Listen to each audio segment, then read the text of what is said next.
Hey there, my name is Aimee and I am Ray Sauls' youngest daughter, and he wanted me to share with you some wonderful stories that the Lord has blessed me with over my life. But in particular, in the last 5 years, God has really shown up and shown off for me. And so I always call my dad with really exciting news, and he's like, "You've got to share this on my YouTube channel." So here I am. I own a business, and I am a nurse, and I own an IV hydration business. And on my way to work one day, I was just thanking God for all of his blessings, because I do believe that when we need something, we need to ask, because the Bible says that if we ask not, we receive not. So I definitely believe in asking God for things that I am in need of. But it's also really important just to love on God and to let him know how appreciative we are of his blessings. So one day on my way to work, I was just thanking God for all the wonderful things that he was doing in my life, and how he was blessing my relationship. He was blessing my business. He was blessing my children. They're all doing great in school. They're great kids in general. Just how he was blessing my life all in all. And it takes me about 10 to 15 minutes to get to work. And by the time I got to the hospital, I worked 2 full-time jobs. And by the time I got to the hospital, I got into work mode and I was just working. And when I had a lull in the day, I checked my phone, and I had been contacted by a very large hotel in the area. It's I would say probably the most notorious hotel that our area is known for, and it's huge. People from all over the world come and visit this hotel. But they had reached out to me, and they asked if we would be willing to be the exclusive IV hydration business for this hotel. Yes, we will. Just what a blessing. So I've been in business now a year, a little over a year, and to get this kind of clientele was just mind-blowing.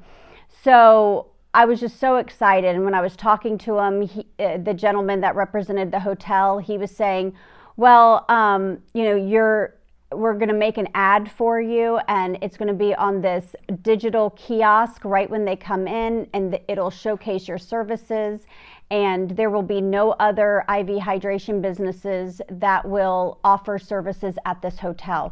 So it was just really exciting, and I was on cloud 9.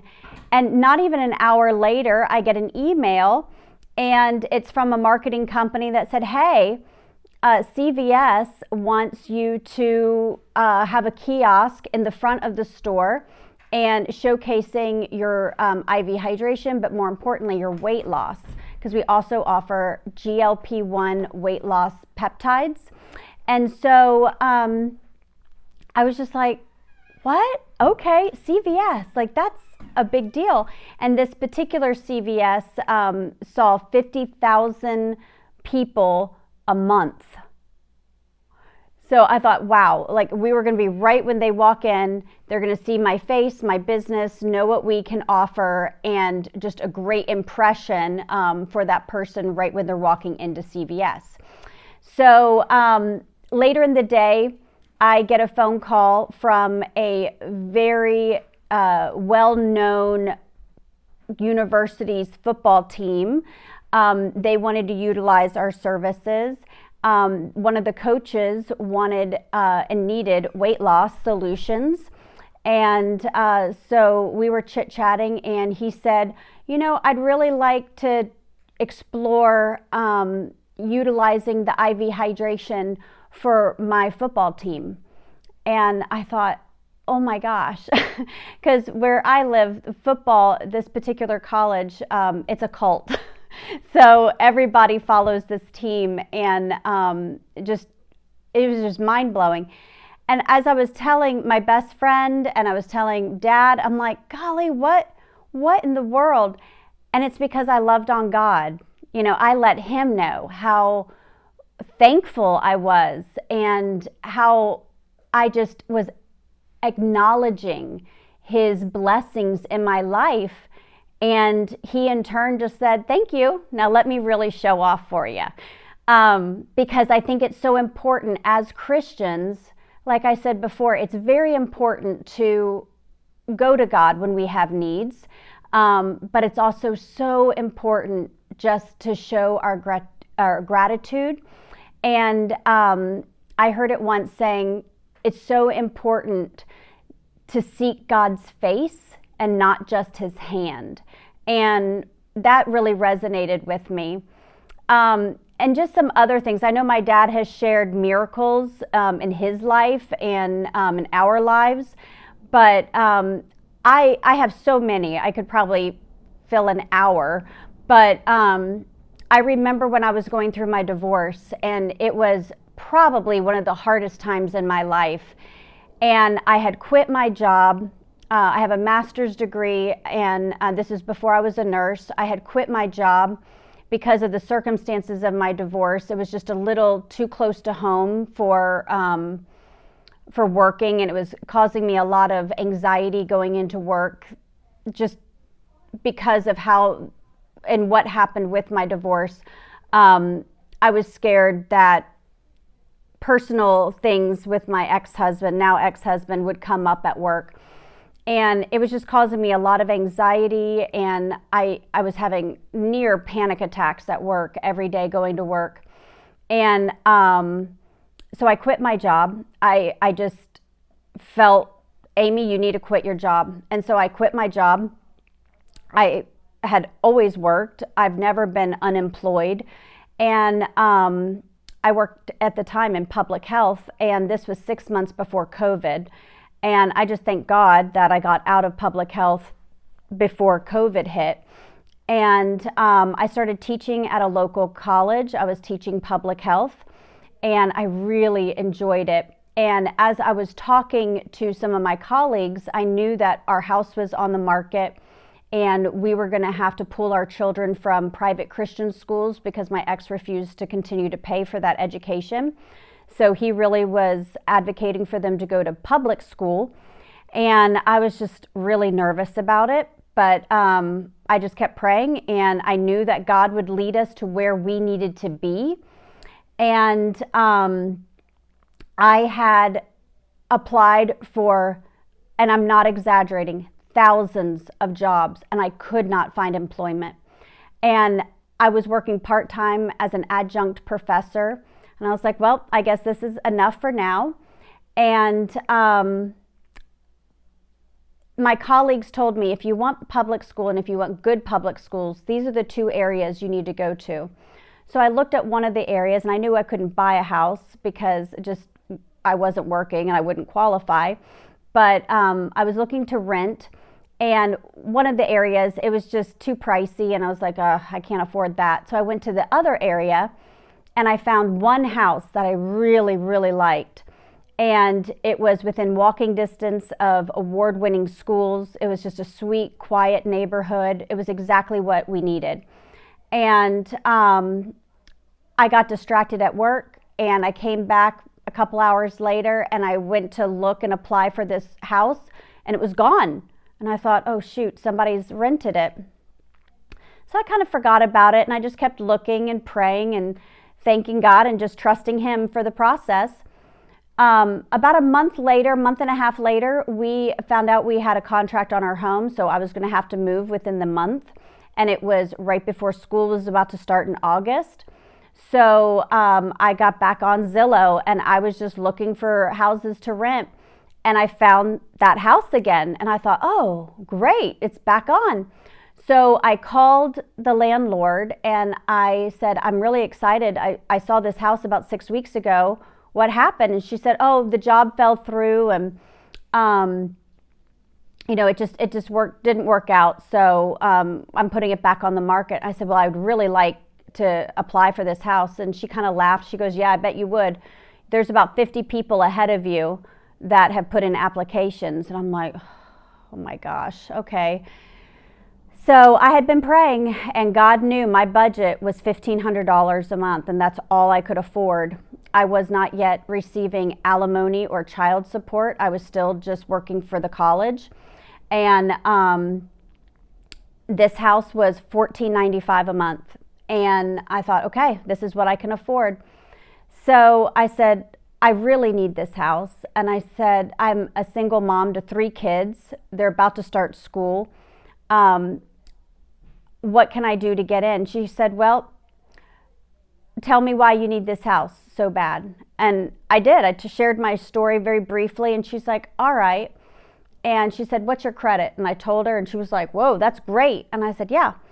And I said, but listen, I'm not working like full time. I don't have a lot of like money coming in, but in the next few months, I'll be getting alimony and child support. And she said, well, how much money do you have in the bank? And I told her, and she was like, okay. And she said, okay, you've got the house. And I was just like, oh my gosh. So I went and looked at it. I loved it.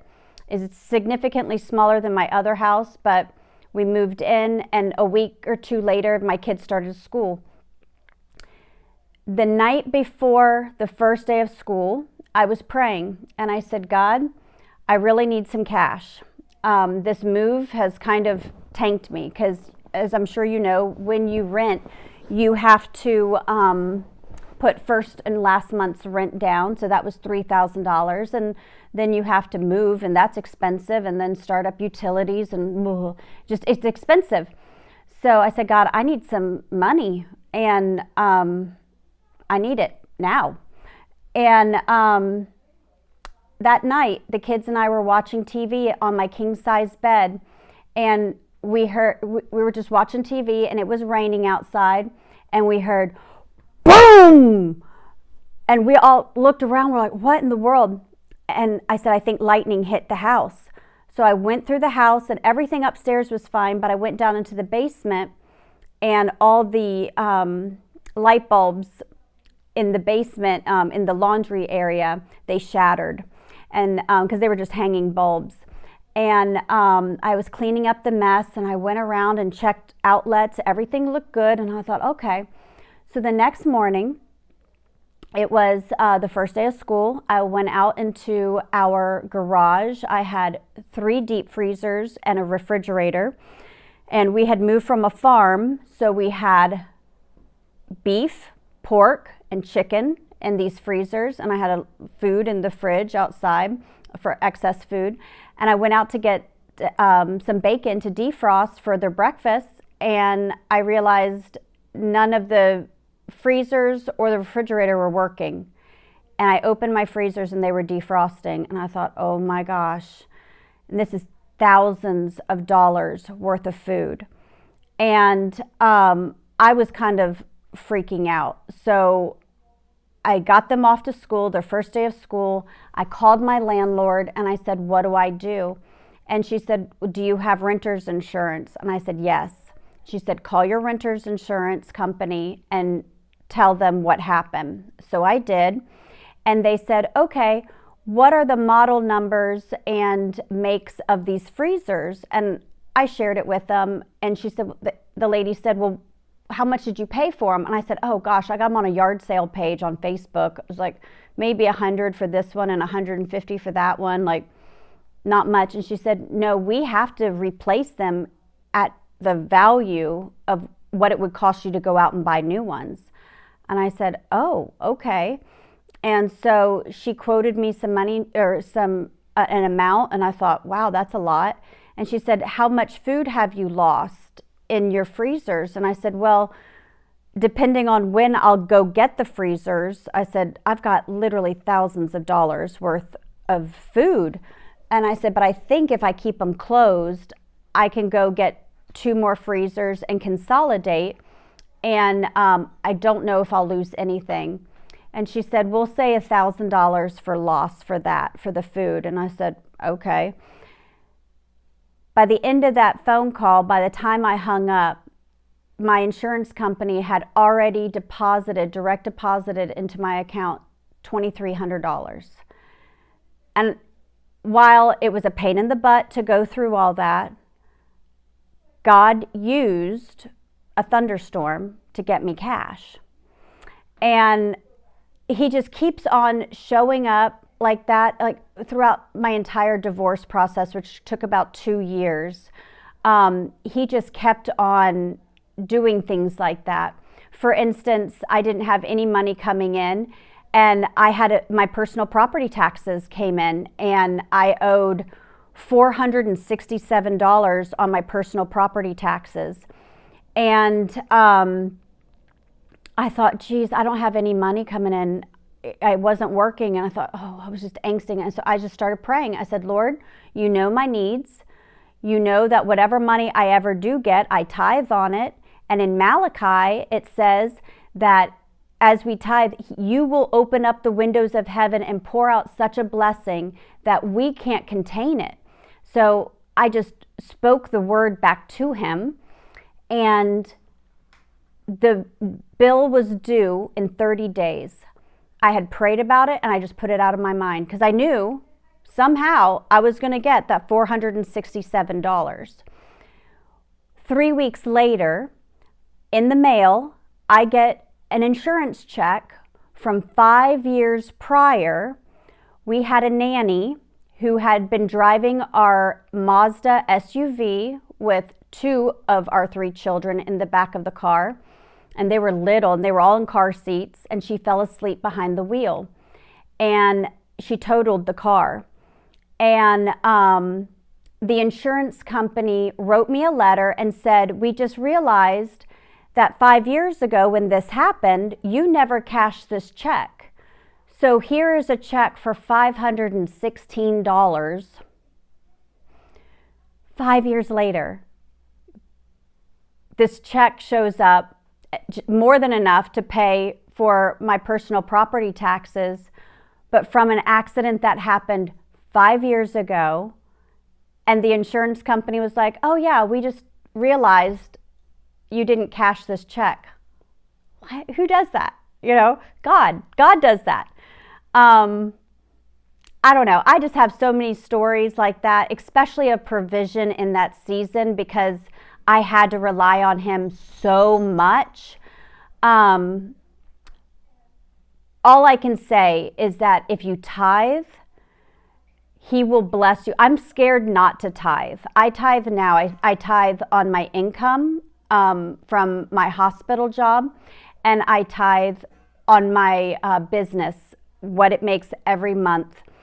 And I'm scared not to tithe because God has been so generous, and he has blessed me in so many ways. But yeah, those are just some of the stories that I just felt like I needed to share with you. But I have more. I'm sure I'll share some more sometime.